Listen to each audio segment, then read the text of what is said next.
Hi everybody, welcome back to my channel. My name is Soni Pandey. How to score 80 plus marks, right? इस video में मैं कुछ approach share करूंगी जिसको कि फॉलो करके आप लोग अपना मार्क्स इंक्रीज कर सकते हैं। तो वीडियो को एंड तक जरूर देखें। मेरा पहला पॉइंट है कि आप लोग को सिलेबस कंप्लीट करना है पहले, राइट? इसमें कुछ ज़्यादा नया मैंने नहीं बता दिया है, बट बताना ज़रूरी था क्योंकि जो बिगिनर्स होते हैं उनको स्टार्टिंग में पता नहीं होता कि हमको एग्ज़ाम को या सिलेबस को कैसे अप्रोच करना है। तो वो क्या करते हैं कि स्टार्टिंग में ही वो लोग कुछ सारे सेक्शन से कुछ कुछ टॉपिक्स उठा लेते हैं, प्रिपेयर कर लेते हैं एंड देन जंप कर जाते हैं मॉक देने में। तो फिर उनके सिलेबस तो कंप्लीट होते नहीं है। फिर वो मॉक में वही जो कुछ कुछ कुछ सेलेक्टेड टॉपिक्स प्रिपेयर किए रहते हैं उन्हीं को अटेम्प्ट करते हैं। फिर उनके अच्छे मार्क्स नहीं आते, फिर वो कहीं ना कहीं डिप्रेस होने लगते हैं कि मॉक मॉक में मेरा अच्छे मार्क्स नहीं आ रहे हैं, मैं क्या करूँ, ऐसे करके वो परेशान होने लगते हैं। तो सबसे पहले आपको यही करना है कि सिलेबस कंप्लीट करिए, जितना हो सके उतना फोकस करिए इनिशियली कि मेरे को सिलेबस कंप्लीट करना है, राइट? दूसरा पॉइंट ये है कि आपको अपने आप को अपडेट रखना है। किससे? एग्जाम पैटर्न से। क्योंकि एवरी ईयर आईबीपीएस का जो एग्जाम पैटर्न है वो एवरी ईयर चेंज हो रहा है। तो आपको अपने सबसे पहले अपडेट रहना है एग्जाम पैटर्न से, राइट? थर्ड पॉइंट ये है कि आपको लास्ट ईयर के क्वेश्चंस पेपर उठाने हैं, राइट? 8 से 10 साल के क्वेश्चन पेपर उठा लीजिए, उसमें देखिए कि पैटर्न देखिए। बहुत ज़्यादा आपको हेल्प नहीं मिलेगी उससे क्योंकि पहले एग्ज़ाम इजी आते थे। अभी हर साल कुछ कुछ टॉपिक्स नए ऐड हो गए हैं और लेवल भी उनका अप हो गया है। तो ज़्यादा हेल्प नहीं मिलेगी, बस बट इससे आपको ये हेल्प ज़रूर मिलेगी कि आपको एक आईबीपीएस किस तरीके से एग्ज़ाम कंडक्ट करता है, इससे आपको थोड़ा सा आइडिया लग जाएगा। तो इसलिए आपको पिछले 8-10 साल के पेपर उठा के देखने हैं। नेक्स्ट पॉइंट है पॉइंट नंबर 4। आपको सारे सेक्शंस के सारे क्वेश्चंस को इक्वल टाइम देना है, राइट?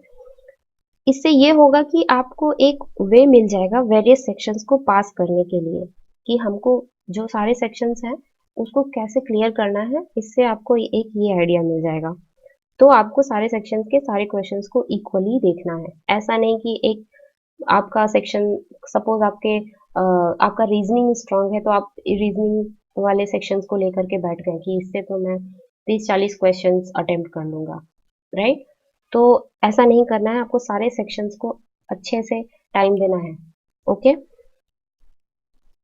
फिफ्थ पॉइंट है आपको टॉपिक प्रिपेयर करना है एग्जाम पॉइंट ऑफ व्यू से। ओके।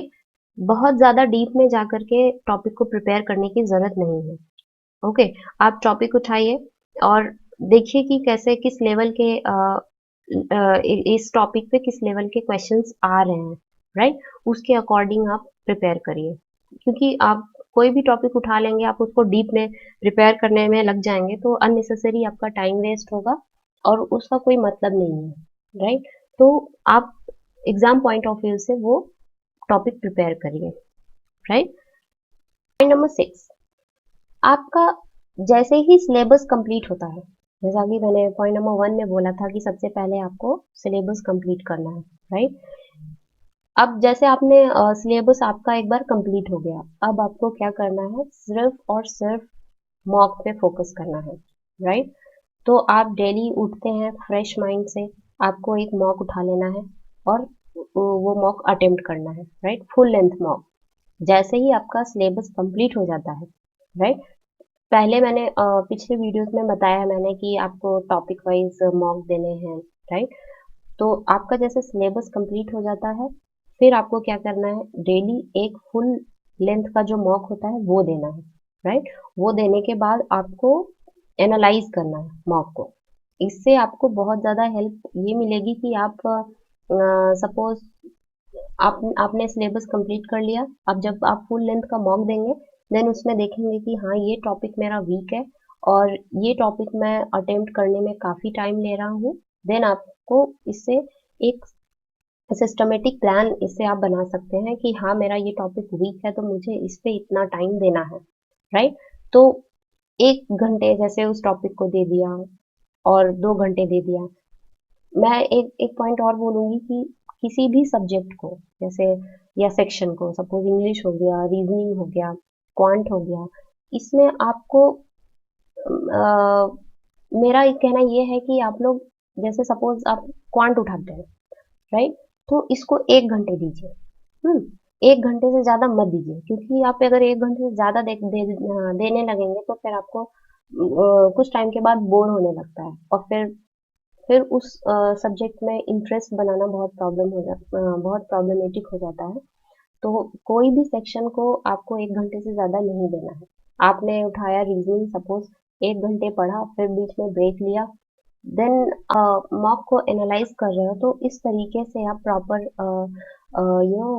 टाइम टेबल बना लो, या तो आप कि मुझे इतने घंटे पढ़ना है इस टॉपिक को, या इतने घंटे देना है इस पर्टिकुलर टॉपिक को, तो इस तरीके से आप अपना एक टाइम टेबल बना लीजिए, राइट। सो इससे आपको काफ़ी हेल्प मिलेगी। तो इस तरीके से आप अप्रोच करिए। बेसिकली ये वीडियो मेरा बिगिनर्स के लिए था, क्योंकि वो कहीं ना कहीं कंफ्यूज रहते हैं। कुछ महीने वो अपने ऐसे ही वेस्ट कर देते हैं कि मैं कैसे प्रिपेयर करूं। फिर जब 1-2 महीने वेस्ट कर लेते हैं, देन उनको समझ में आता है कि नहीं, मुझे ऐसे अप्रोच करना चाहिए था, ऐसे नहीं करना चाहिए था, राइट।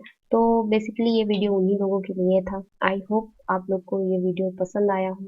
तो पसंद आया हो तो सब्सक्राइब माय चैनल एंड अपने दोस्तों के साथ शेयर करना बिल्कुल ना भूलें, जिससे कि उनको भी थोड़ी हेल्प मिल सके। Thank you. All the best.